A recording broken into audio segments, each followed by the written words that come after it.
And there's something about, look, there's always, when you get into differentiation, there's always going to be specialties and there's always going to be special work or very unique work. And I think if you keep AI out of the equation, there will be a place for you. But I do feel like in the world of commerce and e-commerce and price pressures from businesses, I mean, we're going to have to really embrace all sorts of technology.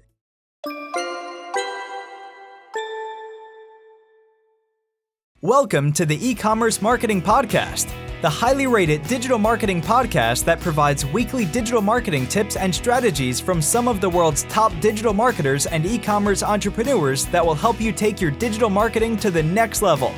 Sit back and enjoy this power-packed episode hosted by Arlen Robinson, who is an e-commerce entrepreneur and digital marketing expert with over 20 years of experience.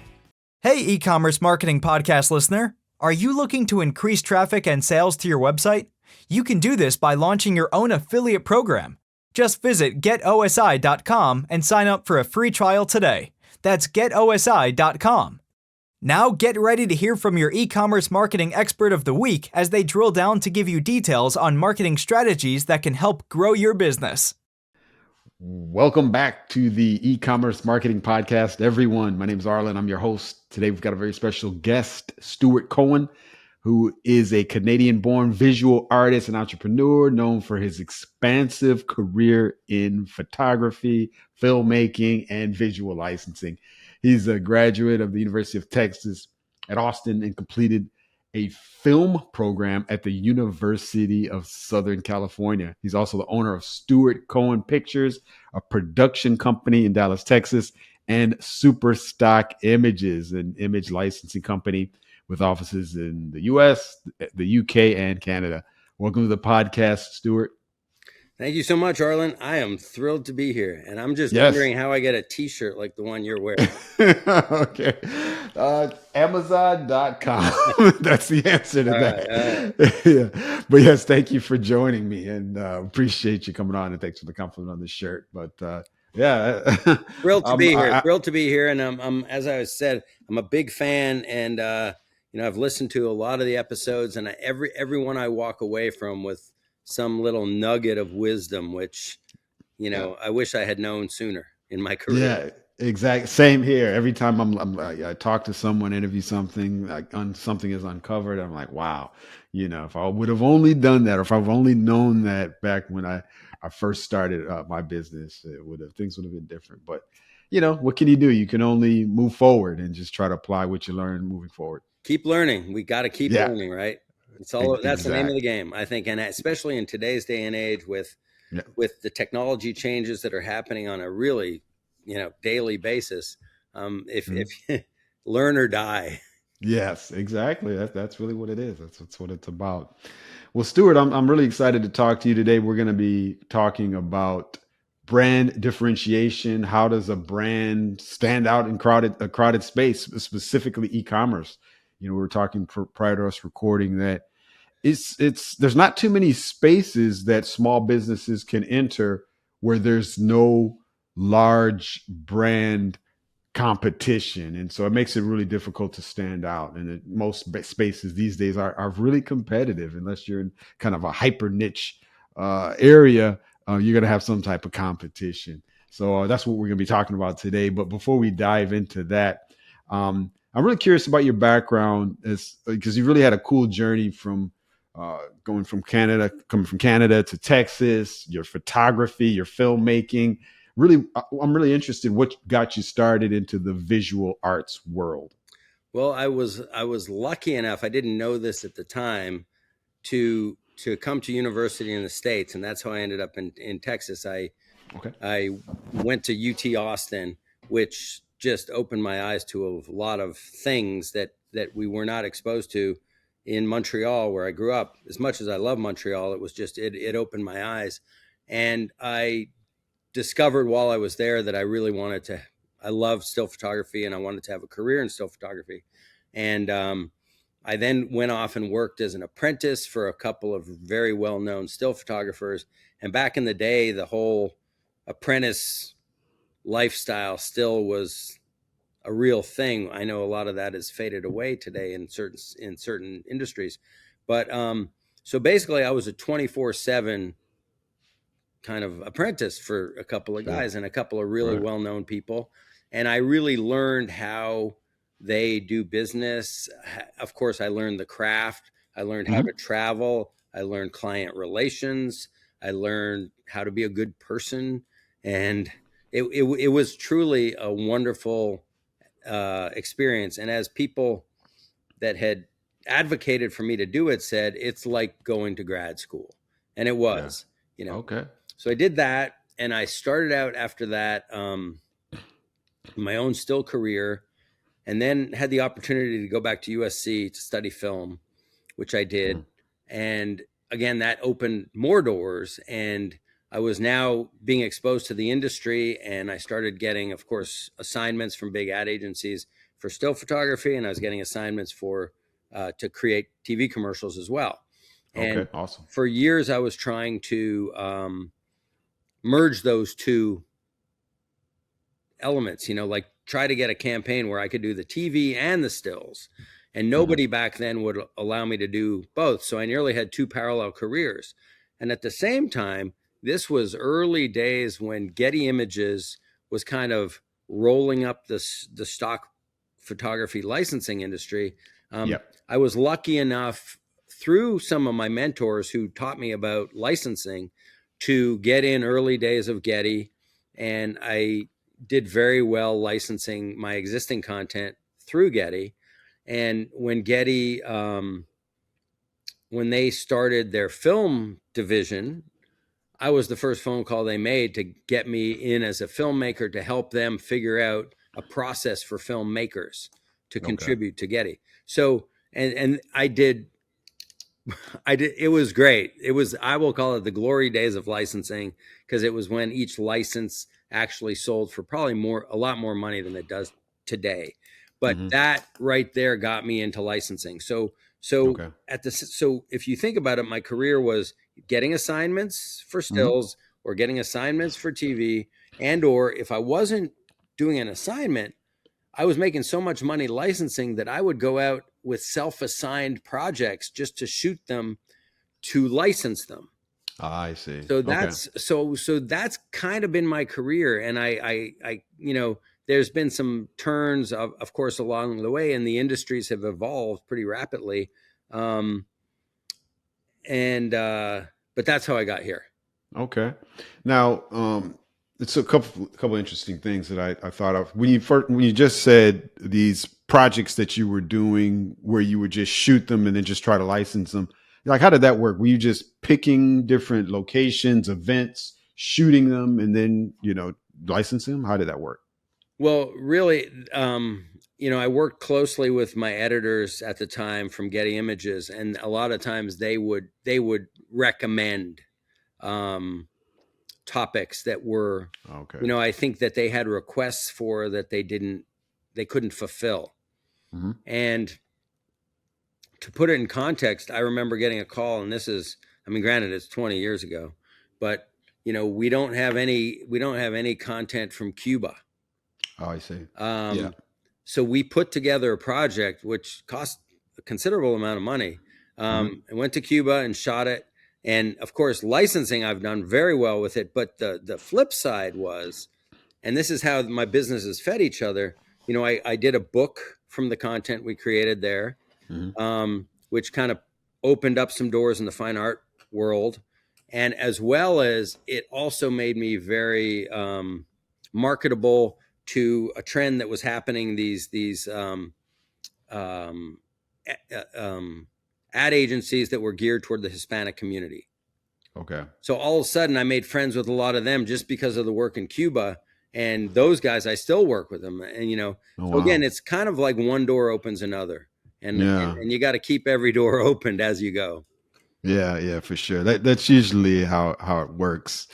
Now, getting into the brand differentiation, you talked, of course, a lot about your journey, how you got to where you are. And it sounds like you kind of organically were able to differentiate yourself based on the things that you were doing.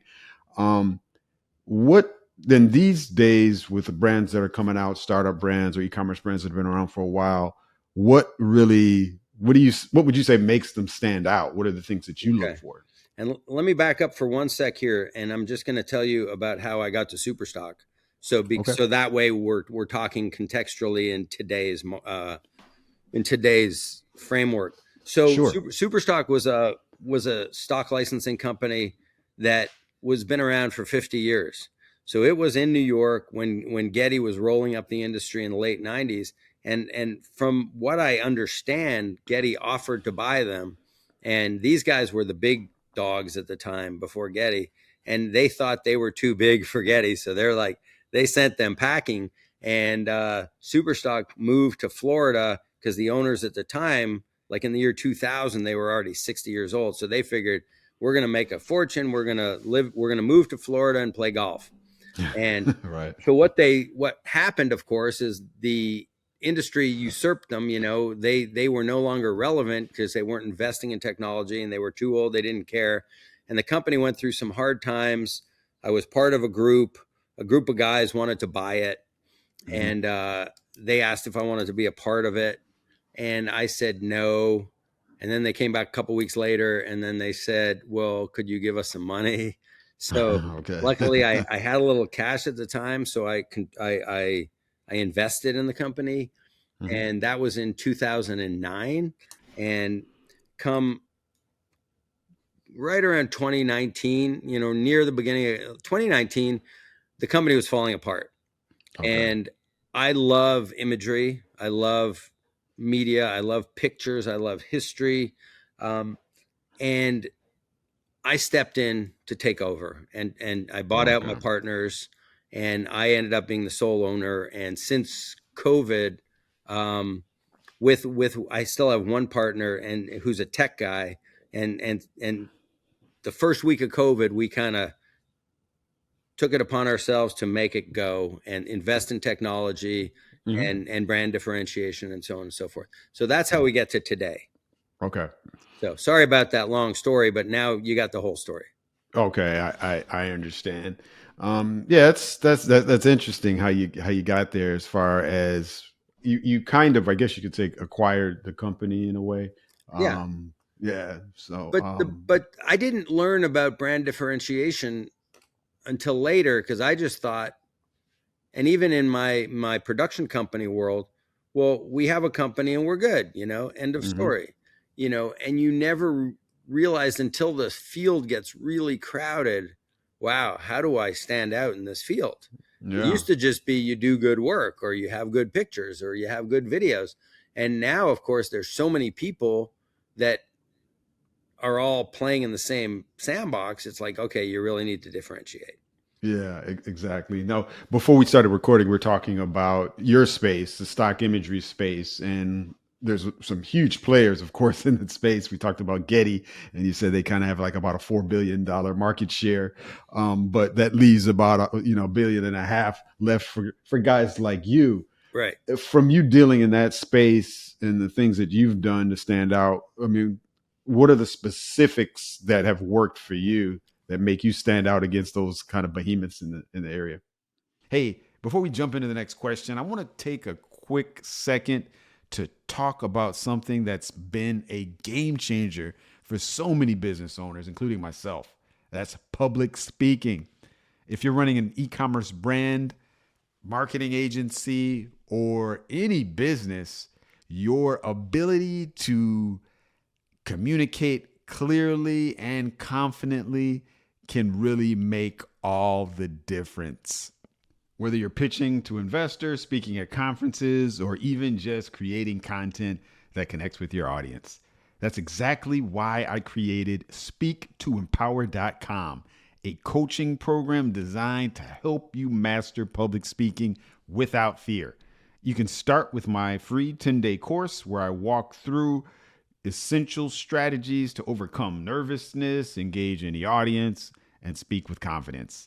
And if you want to go even deeper, I offer weekly virtual group coaching sessions and one-on-one coaching tailored to your needs. So if you've ever felt like you could be more confident on camera, on stage, or even in day-to-day business conversations, head over to speak2empower.com and get started for free today. All right, now back to the episode.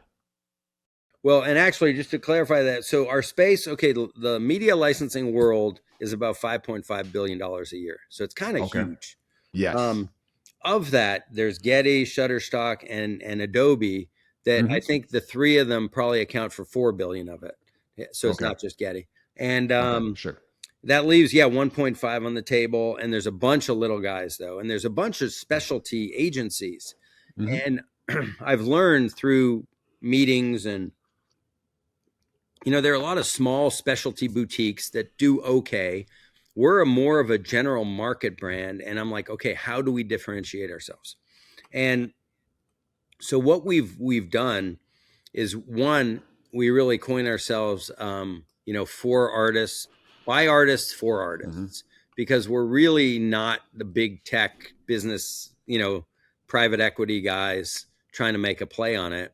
I still play in the we're artists world because that's what I still do. So we care about we care about our contributors. We care about their careers. We care about trying to get a good royalty for them, knowing that without good royalties, they can't continue to produce to give us new work. The other thing in today's world, and we could talk later about AI and stuff like that, but just we've started acquiring a lot of vintage collections. So one of the reasons I was really interested in taking over SuperStock when I did is they owned a collection called the Devaney collection, which was all advertising photography from New York from the 50s and 60s. Okay. And it's great. I mean, I can share some of that with you. It is fantastic. And I mean, it just harkens back to a different time that was before us, but I don't know. I mean, was it a time of innocence or humor, or just everything was different, and I love the collection. So that I use that as the bedrock of the collection. So we have contemporary, we have vintage, and we have another big section of fine art collection that we license, and a lot of books and schools, and you'd be amazed at how many people license fine art imagery. Lastly, when I came aboard, the one thing SuperStock had not done is had video. They never sold video content. So I started that initiative to make us really, we have everything that the big guys have, just we have it on a smaller scale. And how we differentiate is we really lean into some of these specialty collections. Just last year we acquired a collection called Classic Stock, which was a 100-year-old archive that was owned by one family from the 1920s up until the 1980s. And it's insanely amazing. And so we differentiate in those ways that we have these niche, really specialized collections, and we have people and researchers that could help every client find what they're looking for. Yeah, that's really helpful. Looking at how an e-commerce business can apply that to their whole space. Yeah, I can see how if you niche down, you still have some broad offerings that a lot of the competitors will have. That's natural. But if you look at, okay, what are they not doing? Is there a particular aspect of the product that we can, tweak a little bit or come up with something totally original? You're bound to find a market for that because it's not being satisfied by the big guys. You are, and here's a challenge, and I will put it on you because you are, in my eyes, you're a guru.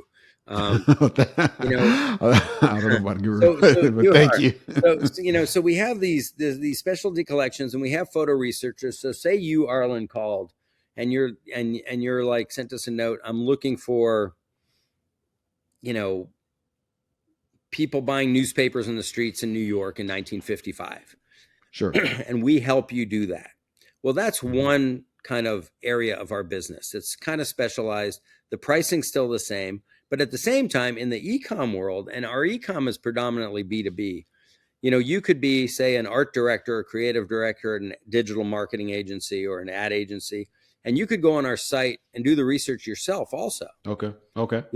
And so what everybody in our industry everyone came from high touch, and everyone's trying to get to low touch, obviously, because low touch, there's no friction, and sell it and move on. So in essence, we're a little bit stuck in that sense, because of course we want the low touch part of the market as well. Right. And we have all the tools like subscriptions and, just total straight e-com abilities. But yet then we also send the message out to people that if you need help, we could help you. Okay. Gotcha. So that to me is a little bit of a brand differentiation. Yeah. I could definitely see that help aspect also is very important. I learned that early on in my SaaS business when we started. One of the things that differentiated us at the very beginning, we were providing, and we still do today, provide, of course, affiliate software, referral software, and we had a few other tools at that time.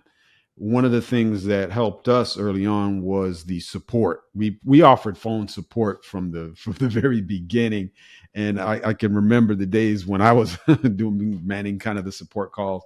The consistent feedback that we would get from customers, where it was sales calls or existing customers, where we were the only company that they could call and someone actually picked up the phone. Everybody was like amazed, because we were doing this, when it in the SaaS space, it was early. This was the early 2000s. It wasn't customary. Most businesses at that time just had automated systems. They just did help desk, ticket tracking. They did email support, but they didn't do the phone support. So that kind of helped us stand out. So that hands-on touch that you talked about, I can see is really relevant even today, especially now, because there's all of these automated options, the AI bots that you can chat with. And, as a consumer on my end, it can be a little frustrating sometimes when, you just want to speak to somebody and get a specific problem resolved. So indeed, you know what I learned though, and I'm spacing on one of your guests' names, but I listened to one of your episodes, an older episode, and he said they put on the back end of their site one question survey at checkout, like what, and I forget exactly how he termed it. What was the thing that nearly made you leave? Yeah, you remember that? I can recall. Yes, I can't think of the guest name that mentioned that. But yeah. I mean, I got to tell you, I was driving in my car, and I heard that, and a giant light bulb went off in my head. I'm like, oh my God, how brilliant is that? Yeah, it is. It is, because that's a question that usually is in everybody's head, especially if they're coming across a new brand, something that they're not familiar with. They're considering the products and services, but there's always that question. All right, am I going to just go through it, or should I just keep searching? Right. And, there's something that's going to pull you over. Yeah. And usually people have that answer pretty definitively. So right. that's an excellent question. Now, being in your space and trying to do things to differentiate your brand and everything that you've seen, just in general, I know, of course, there's mistakes that you've made, and there's brands that have made a ton of mistakes. What would you say are some common mistakes that brands make when they're trying to set themselves apart? Arlen, I think I've probably made every mistake you can make. Okay. And not like that I thought about going into something that I was going to make a mistake, but I think that's just trial and error and falling down and getting up. And I think the biggest mistake anyone could make is not admitting to their mistakes and not seeing the mistakes for what they really are and take them as learning cues. Yeah. So you could move forward. And I think a giant mistake anybody that's alive today could make is not really staying up to date, not being educated about transformational technology. Oh yeah. And for sure. And it's changing on a daily basis, and it's a giant mistake not to keep up with it.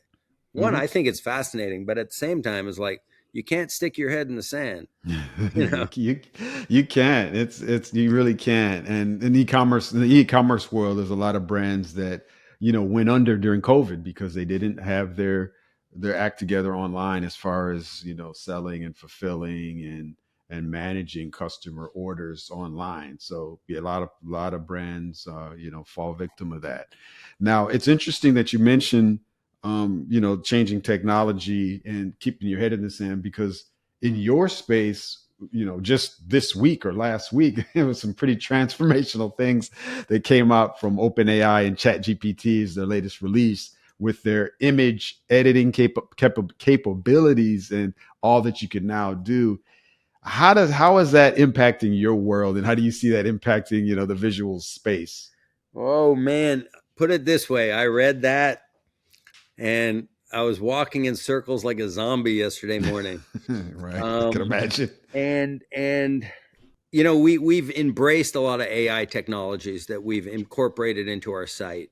For sure. And we're trying to keep up. And but what's really the difference between just being a straight businessman and being, and I use the term loosely, but say an artist, is the artist in me really loves the craft and the process. I see. And what I'm seeing happening is the image creation is still going to be there, and we're using different tools, but it's a different process and it's a different passion. And somebody once said to me, you need to grieve before you could move on. Like that, what I came from and the experiences and the process is gone. And I loved it. There's no question. I loved it. I will say it right here. I really enjoyed every minute of the first, say, 20 years, 25 years of my career. I'm enjoying this period of it in terms of the transformation. And quite honestly, I can't tell you exactly what's going to be tomorrow, but I'm telling you that I'm going to be embracing it, at some level for sure. Yeah. I think you have to. Yeah. I think, like you said, it's either you do that or you keep your head in the sand, and then everybody else kind of goes past you. I think you really have no choice. But yeah, it is some pretty incredible stuff. I was on Twitter when I discovered it. It was trending, and I'm like, okay, what have they done now? And then I saw all of these examples of people doing just some crazy things with just a few prompts, and it's creating these really super realistic images of, and it is mind blowing. And I like you said, it's in your space. Yeah, I think you just have to embrace it, because this is just their kind of first iteration, or not necessarily first iteration, but their next iteration of it. You got to see, think about what's to come. Right. So yeah, I think. Well, it's funny. I was just thinking about this, and I made a phone call yesterday about it. So ad agencies have not been using AI to scale yet. Right. But yet they've been using AI for, say, their comps that they're presenting to their clients. And that's what we see before we take on a project. And I've seen a couple come across that I look at them, and of course, inside my head, I'm thinking, why are we even shooting this? Because this visual on this page is pretty amazing, And I was and there's been some copyright issues, that are still milling around about owning the rights to something. And I think that is getting itself sorted out. But I think once everybody feels comfortable in that they're able to own the AI imagery that they're creating, I think at least the still photography world is really going to take a huge hit. That industry is going to, the people that are going to remain in the still photography world are going to be the people doing events like weddings and, because you can't really, you're not going to, which it's really funny, because we always looked at that world as somewhat the stepchildren to the advertising world, but all of a sudden the advertising world is really getting kind of a lot of pressure on it. And the wedding world they're not going anywhere. They're doing better than ever. Yeah. You're right. That's one thing that, AI can be used to, kind of clean up stuff post production, as far as like wedding events and stuff like that. But as far as the going to the events, doing the filming, the hands-on there of capturing what's happening. Right. Yeah. You can't really replace that with too much, I don't think, at this point. Yeah. It's Yeah. it's a So real life event. there's some good things happening though. Yeah. Yeah. Definitely. Well, as we get ready to wrap things up, I'm really curious on the same line as far as differentiation in this era of the visual space. Do you think we're headed to a space or era where being kind of, I guess, quote unquote, real is going to be the new differentiation It's piece? funny you say that. I mean, I swear to God, this morning I was thinking about that, Okay. and I was thinking about our archive, and I was thinking about, at what point does the pendulum swing, and there will be a premium for content that was created with real people in real places Right. with no Right. retouching, and Exactly. if you think about it, uh, these youngsters today, they're going out and they're using point and shoot film Hmm. cameras. Yeah. So, and it's Yep. not even that long ago, and I Hmm. have guys that work for me. It's like, oh no, I got a film camera and this is great. And I'm like, dude, Yeah. the way I look at it is like, you could have it, but yet it's Gotcha. cool again, Stuart. It is. and Yeah. and there's something about, look, there's always, when you get into differentiation, there's always going to be specialties, and there's always going to Mhm. be special work or very unique work. And I think if you keep AI out of the equation, there will be a place for you.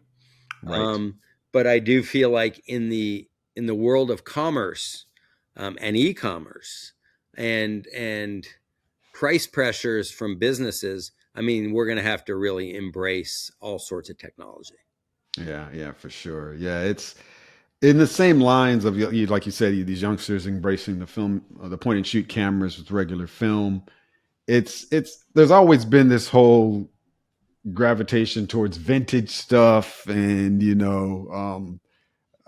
things that are from the era where everything were a little bit more handmade. There's a lot of more hands-on types of things. You see that with architecture, with buildings that were constructed, decades and decades ago, and then you see that with, like you said, the technology with these cameras now, the film cameras versus now what we have with these DSLR type cameras, which is worlds apart. So I think that's always going to be like that, where that old school vintage real stuff, there's always going to be a place for that, for sure. And I think that's definitely something that you can use to set yourself apart as a brand. Right. Absolutely. No Yeah. question about it. Yeah. Yeah. Well, Stuart, this has been an awesome conversation. I could definitely go on and on about this because it's really interesting to me, this whole space and setting yourself apart, because I think it affects all businesses. It's something that you kind of always have to think about. How do you be different from your competitors? So, really, really cool stuff. I've learned a ton. But lastly, before we let you go, I always like to switch things up a little bit just so we can get to know you a little bit better. If you don't mind sharing a Sure. closing fun fact about yourself that you think we'd be interested to know. Okay. So I have a fun fact that Sure. not a lot of people know. So it goes way back, but I met my wife in Irkutsk, Siberia. Okay. And the one question everybody asks Interesting. me is, does she speak English? And actually, Okay. she's from New York. Okay. But this is back when, traveling to Russia was easily, it was okay to do. And we met mountain biking there. Oh, wow. So yeah, so Interesting. a fun fact, when people hear that, they're always like, wow, that's a good Gotcha. one. She's a keeper. Met your wife in Siberia. If you don't mind me asking, what brought you both to Siberia? That just seems like a pretty interesting place Well, to meet someone. I was looking for the weirdest mountain biking trip I could find. Okay. And she, everything else had been booked up, and she waited too long to book, and it was the only thing that nobody wanted to go on. Okay, gotcha. There you go.